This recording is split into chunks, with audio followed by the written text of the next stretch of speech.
Hello everyone, welcome to Achmawi Media Network. Today we're gonna have a short interview with BOR. BOR is a host of Military and Foreign Affairs Network. Welcome BOR, and thank you for joining us. Hey, it's a pleasure to be here. Great. So it's been a while, like we didn't update on this, and I following your channels, and there's a lot of things going on the ground. So can you update us, like what is going on the conflict between Ethiopia, Eritrea versus Tigray? Yeah, well, obviously we saw the withdrawal of the Tigrayan Defense Forces from large areas of the Amhara region. At one point, the Tigrayan Defense Forces had obviously seized control of Dessie, Kombolcha, and proceeded many miles south of those two cities. But unfortunately for the Tigrayan Defense Forces, those Abiy loyalist formations were able to obtain critical assistance from the Turkish government, from the United Arab Emirates, the People's Republic of China, and with the use of precision drone strikes and other assets as well. Quite possibly direct Turkish special operations forces on the ground were able to basically stop the Tigrayan advance, and the TDF was forced to withdraw. Now, at the same time, we think that there may have been some political opportunities in the background that have not since come to fruition in terms of the possibility that the some of these formations that occupied Western Tigray were going to leave under that negotiated settlement, but obviously that has not occurred. So you mentioned like there is like seems like two reasons. One of the reason is a lot of like foreign actors like high-tech drones and from China and Turkey and United Arabs. And the other reason you say is probably like political agreement. So what do you think like the main reason? Like TDF right now completely withdraw from all regions of Amhara and Afar. So what do you think the main reason to withdraw for them? So again, I think in terms of the operations that were taking place further south, a lot of that was the result of the use of quite a significant amount of drones. So we can confirm now, as we have satellite photographs showing the Turkish TB2 drone on the ground in Ethiopia.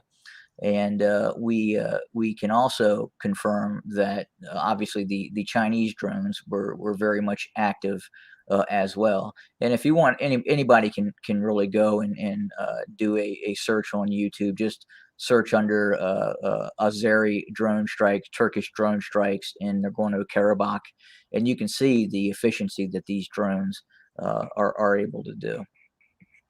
Okay, and Turkey is like part of NATO, and the United States and UAE they try to set out the peace, but how that happened, they let them to do that to sell the drone to Ethiopia and like destroying on Ethiopia. Yeah, Uh, yeah, very unfortunate. That's a huge concern as well.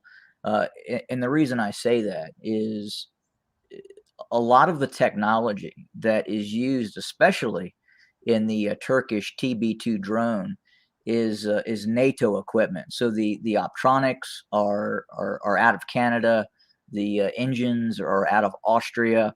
So again, the equipment that Turkey has been allowed access to is because that they are a NATO partner. I don't believe that NATO's intent is to have these weapon systems designed to fight a near peer actor should be utilized against the civilian populations of Tigray. Okay, so how about the other military parts like OLA and other groups like fighting against of the Ethiopian government? What is the latest update about especially the OLA, Oromo Liberation Arm? Yeah, so as I had talked about on my channel, right now that seems to be the biggest area of interest right now for the Abiy loyalist formations, and I think right now it is a threat, a direct threat to his power, as that meaning Abiy Ahmed's power, as that fighting continues, especially to the north and northwest of Addis Ababa. Okay, so The other question I have is, do you know the prime minister he make a statement they wanna negotiate and they're not gonna enter to Tigray invade again, but there is like other information coming out of the generals they wanna invade again Tigray and after TDF is like voluntarily and involuntarily withdraw from these regions, and there is another rumors like coming out, the military the Eritrean regime is like training with Amhara forces and to invade again Tigray. So, what is your update on this information? Is Yeah, I think in some cases, these Amhara regional militias, Fano regional militias, are in some cases operating fairly autonomously from the actual federal forces. We know that there's been disputes between the Abiy loyalist formation, those to the Ethiopian National Defense Forces, and these Amharan regional militia units that have sprung up all across the country, and and again, a lot of times they have their own interests, and those interests are at times different than those of the Prosperity Party and Abiy Ahmed, and that's why it puts them into direct conflict at times. I mean, obviously, we saw fighting between the ENDF and Amhara militias in Waldea when Waldea was prior to Waldea being seized by the Tigrayan Defense Forces. Mhm. We saw that as well in Dese and Kombolcha as well, where the Amhara regional militias did not want the ENDF to withdraw, and they did, and they ended up fighting each other in some cases. Yeah. So, do you think like Abiy is out of his control because Isaias is the one doing like for this war as a leader, and it's kind of confusing because today he's gonna make statement, it's gonna be negotiation, but the Eritrean regime and Eritrean military and the Amhara Fanus are doing the opposite. And at the same time, there is like with non-stop civilian bombing on the Tigray. So, is that out of his control, or maybe he just like cheating to the international community by saying I need peace and by doing like the war. Well, I think a lot of things are out of his control at this point. The country is on fire, and that decision to launch that operation into Tigray was the reason that the country is now on fire. And with that being said, yeah, I do believe he does have certain amounts of control, especially in the capital. When you get into the further north and northwest into the Amhara region, Hmm. again, I think a lot of those Amhara regional militia units are now acting autonomously with not direct orders coming out of Addis, if that makes sense. Yeah, yeah, it makes sense. And I was gonna ask you like TDF beside like the high tech drones and especially when they close to Deir Bahani and Addis and withdrawing from Waldia, all the strategy places and a lot of reports coming out because they were making agreement to the west with the Western to negotiate, but do you think like that was like a mistake to withdraw for them, and now like they have to redo another work again because the piece is not look like it's gonna happen with Abiy Ahmed.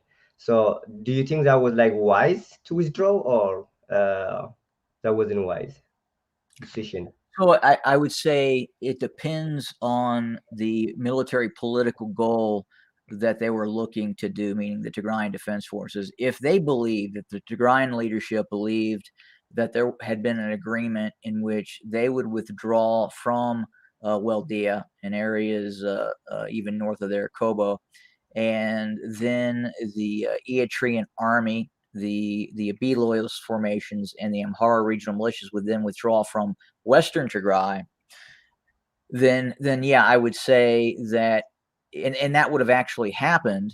Then I would have say that would have been a prudent decision, and that would have probably have seen the conclusion of the conflict. But unfortunately, that didn't occur. The Eritrean army is still in Western Tigray, along with the Amharan regional militias, and I'm not sure they can actually withdraw as they would get nothing out of this conflict. If Ethiopian National Defense Forces and especially the Eritrean Army withdrawals from Western Tigray, there was no benefit in all cost out of this conflict, and that's extremely politically precarious for both Abiy Ahmed and Isaias Afwerki. So I think in hindsight, now that we're looking at what has happened, I do believe it was probably an unwise decision, especially to withdraw north of Waldea. I believe that they should have maintained control of Waldea. Okay, so what are your updating? I was watching your channels, like doing this update on the mobilization of Ethiopia and the Amhara forces with the Eritrean forces with the Western Tigray. What is your latest update on that? So yeah, what we're seeing is that, let's say hypothetically that Abiy Ahmed and the Prosperity Party declares that all hostilities are over between the federal forces, the Ethiopian National Defense Forces, and the Tigray Defense Forces.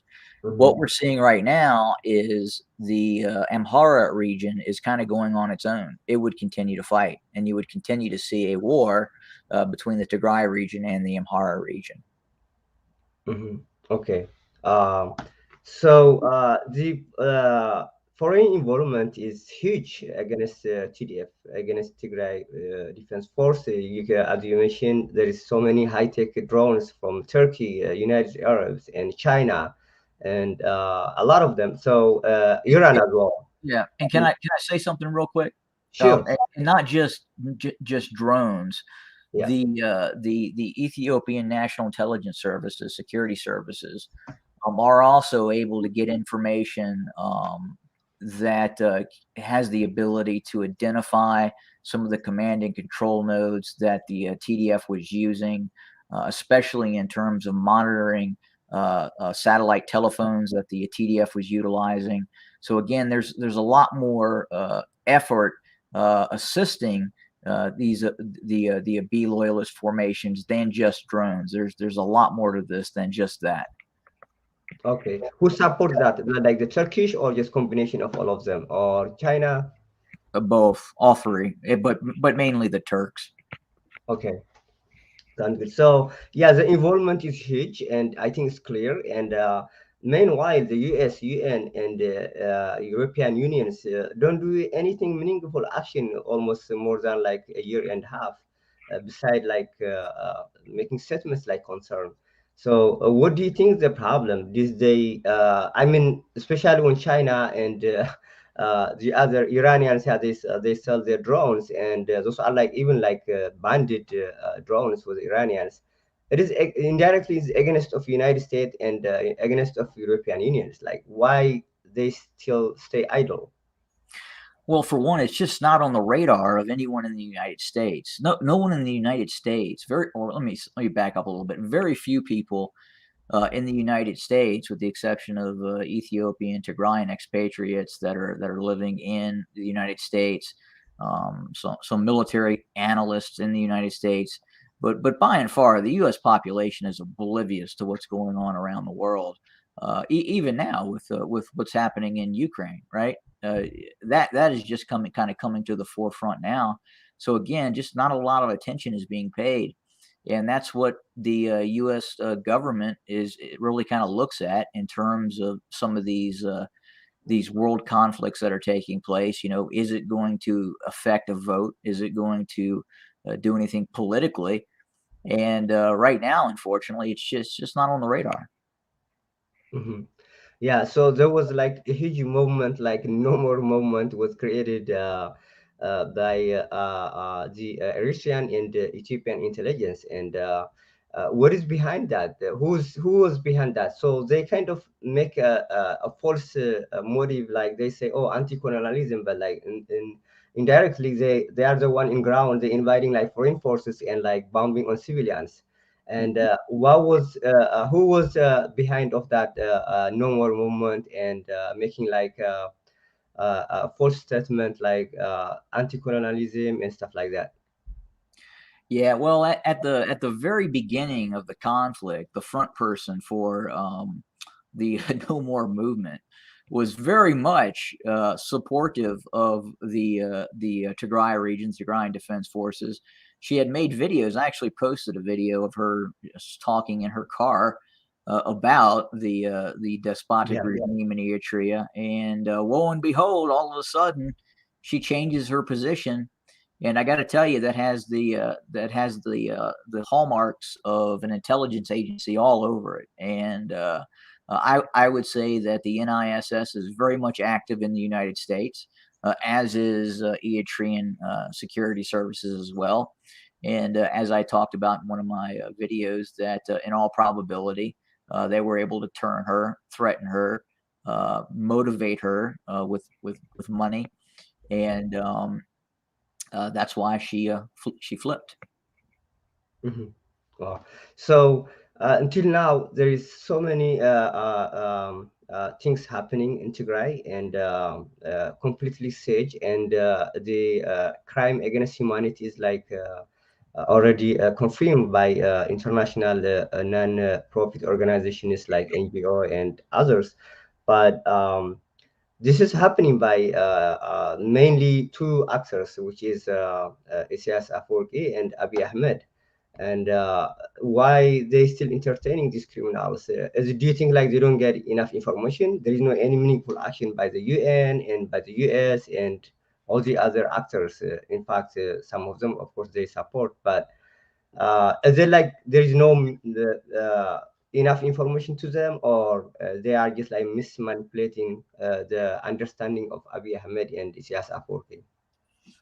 No, yeah, you're exactly right. It's just the average American just could not even tell you. Probably has not even heard of the country Eritrea.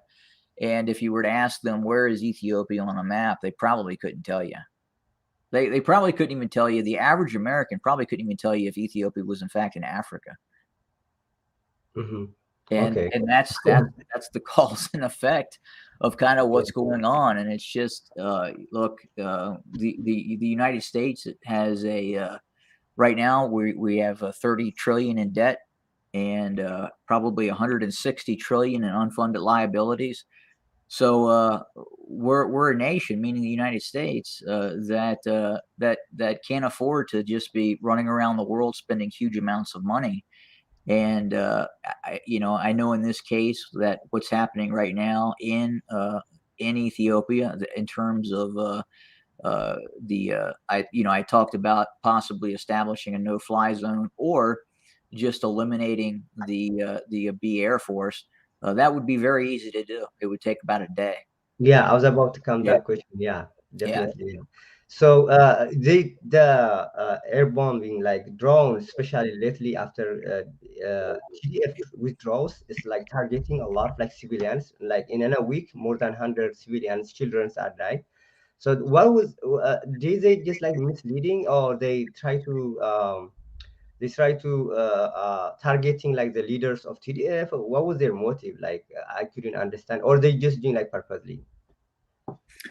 Well, I think they are trying to target leadership within the Tigrayan Defense Forces and the political leadership in Tigray. But at the same time, they're using these strike drones very liberally. So if they think that something may be a target, they're just going ahead and they're launching an attack. And they have very lax rules of engagement right now, where they're able to attack anything they want, and they don't need a lot of approval for it, and they're not concerned about. So let's say if they see a convoy on the move, and they think there's a 20% chance, a 10% chance that it could be a military convoy, and a 70%, 80% chance it's not, they're going to go ahead and attack it. Mhm. Okay. Yeah. So I'm pretty sure there is so many losses both sides. And in your data, and how do you define, how do you explain the loss in both sides, like with the ENDF and TDF? And I don't think how much he lost like Isyas Afwerki, but like what is the loss in both sides? Well, for the Ethiopian National Defense Forces, it's been tremendous. It's been monolithic, actually. I mean, if the Abiy loyalist formations, the ENDF, were able to stay in and occupy the Tigray region, they would still be there. But the reason they're not there is they were militarily defeated in the Tigray region, and when they set out on that retreat to withdraw from the Tigray, they were further pursued by the TDF and further decimated. And then we had that massive operation by the Tigrayan Defense Forces into the Amhara region, where they seized all the way down past Desai and Kombolcha, and that also caused huge amounts of damage to the ENDF, both in materiel and loss of life. My understanding is that the university that's just north of Desai was a huge staging area for the ENDF, and a lot of equipment was seized in that area as well. Okay. Um, can we expect like some no fly zones in Tigray if this continues, like civilians are like get bombed, or may not be happen? No, I don't think so. Unfortunately, given the situation that's going on in other parts of the world, again, it's just not on the radar of the United States right now. Okay, okay. And what do you, I mean, there is so many interests probably, but beside what we know, and since you have like a good logical intelligence about it, what is the interest of the foreign actors on this war? And it's kind of unbelievable, like all this like combination of more than 4 or 5 countries like against of just one small region. What is their interest? Well, there's Like China resources.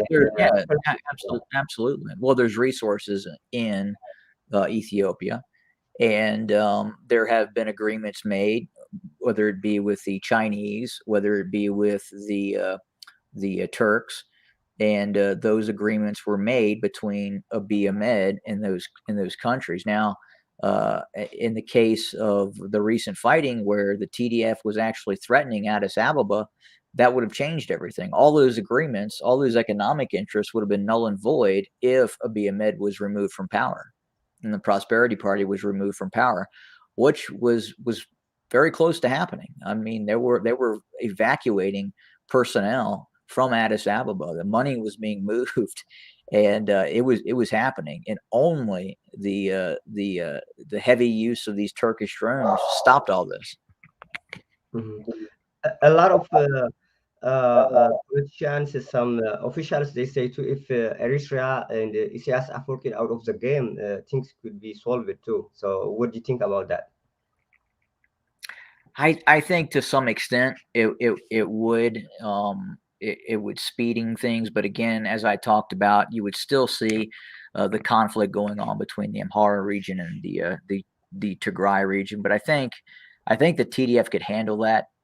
Again, what they can't handle is some of this advanced technology that they really have no answer for. And there's and just to on the TDS defense, a lot of nation states wouldn't have an answer for. I mean, even Armenia had a very, very tough time dealing with these drones.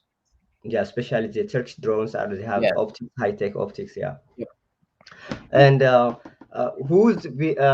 do you think like there is some the Eritrean government has a lot of spy and here in United States and in other places like doing those like changing the motive stuff like that, or the Ethiopian government, or both?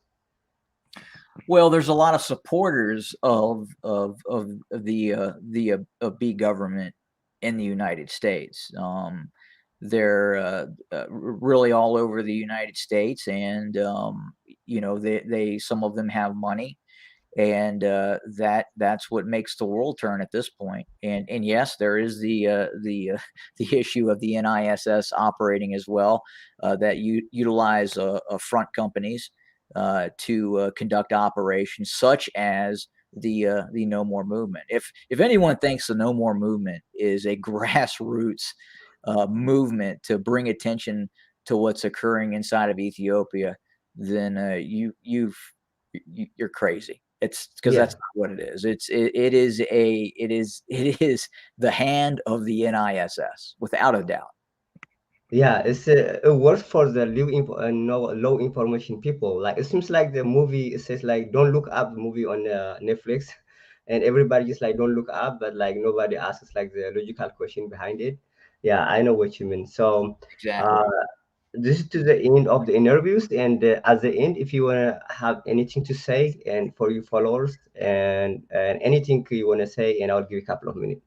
No, I really appreciate the community watching the channel, and I hope that that I'm delivering content that is educational and insightful, and probably something you can't get in other places. Awesome. So we came to the end of the program, and please follow and subscribe Axmo and Media Network. Also follow and subscribe like the Military and Foreign Affairs Network, which is hosted by VOR. VOR, thank you for your informative interview. Absolutely. Great to be here. Thank you.